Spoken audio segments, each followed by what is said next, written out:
ये बात है उस रात की जब मैं एक फॉरेस्ट में अकेले आई थी। उस वक्त रात के 11 बज रहे थे और मैं उस फॉरेस्ट में घूम रही थी। एक्चुअली मुझे एक बढ़िया सा रेलवे स्टेशन बनाना था और उसका ट्रैक रोड इस फॉरेस्ट से होकर दूसरे शहर तक बना था। इसलिए मैं उस रात वही प्लानिंग करके उस फॉरेस्ट में घूम रही थी। शहर के सब लोग इस फॉरेस्ट को एक भूतिया जंगल मानते थे। सबका कहना था कि यहाँ पर एक पुष्पा नाम के लकड़हारे का भूत रहता है जो इस जंगल की रक्षा करता है और सब लोग उस पुष्पा से बहुत डरते थे। इसलिए उस रात मेरे साथ कोई भी नहीं आया था। अगर सच कहो तो मुझे पर्सनली भूत प्रेत जैसी कोई भी चीजों पर बिल्कुल भी भरोसा नहीं था, क्योंकि मैंने कभी भी उनको देखा ही नहीं था। बस बहुत लोगों से उनके बारे में सिर्फ सुना था। और रही बात जानवरों की, तो बचपन से ही मुझे हर एक जानवर की भाषा समझ में आती थी। इसलिए उस रात मुझे उस फॉरेस्ट में बिल्कुल भी डर नहीं लग रहा था और मैं बेफिक्र होकर वहां पर अपना काम कर रही थी। अभी थोड़ी ही देर हो चुकी थी, लेकिन तभी अचानक आसमान से बहुत तेज बादल गरजने लग गए और साथ ही बिजलियां कड़कने लग गई। उसके बाद पूरे जंगल की पेड़ पत्तियां हिलने लग गई और उन तेज हवाओं के साथ साथ मुझे किसी आदमी के जोर जोर से हंसने की आवाज आने लग गई, जो पूरे फॉरेस्ट में गूंज रही थी। यह सब देखकर मुझे अंदर से थोड़ा डर लगने लगा। उसके बाद मैंने बौखलाते हुए चारों ओर अपनी आवाज लगाई, कौन हो तुम?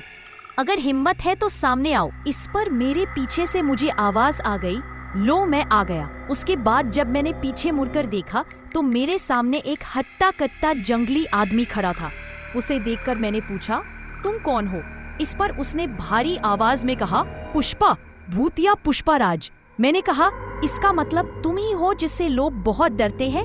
तो पुष्पा ने कहा, हाँ मैं वही हूँ। यह सुनकर मैंने कहा, देखो भाई, मैं तुम्हारे फॉरेस्ट को कोई भी नुकसान पहुँचाने नहीं आई हूँ, बस मुझे रेलवे ट्रैक बनाने के लिए जगह चाहिए। इस पर पुष्पा ने कहा, अगर यहाँ पर रेलवे ट्रैक बन गया तो इस जंगल के बहुत सारे पेड़ काटने पड़ेंगे और यह सब मैं नहीं चाहता। इस पर मैंने कहा, हाँ पेड़ तो काटने ही होंगे। पुष्पा ने कहा, नहीं, ये मैं होने नहीं दूंगा। देख लड़की, तुझे जो करना है वह कर, लेकिन मेरे फॉरेस्ट को कोई भी नुकसान नहीं होना चाहिए, क्योंकि ये पूरा जंगल पुष्पा राज का घर है और अगर मेरे घर को कुछ भी हुआ तो मैं तुम्हें जान से मार दूंगा।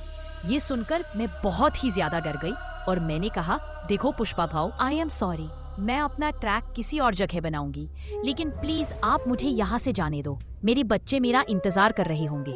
इस पर पुष्पा ने कहा, ठीक है जाओ। पुष्पा ने तुम्हें बख्श दिया, लेकिन अगली बार अगर यहाँ पर आई तो तुम्हें भूखे भेड़ियों को खिला दूंगा। उसके बाद मैं वहाँ से चली गई और कुछ देर बाद सही सलामत अपने घर पहुँच गई। दोस्तों, ये थी आज की कहानी।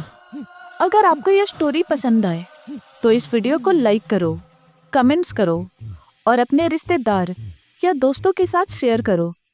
और सबसे जरूरी बात, आप में से अगर कोई नया है तो इस चैनल को सब्सक्राइब करो और साथ ही साथ बेल आइकन पे प्रेस करके ऑल नोटिफिकेशन पर सेट कर दो।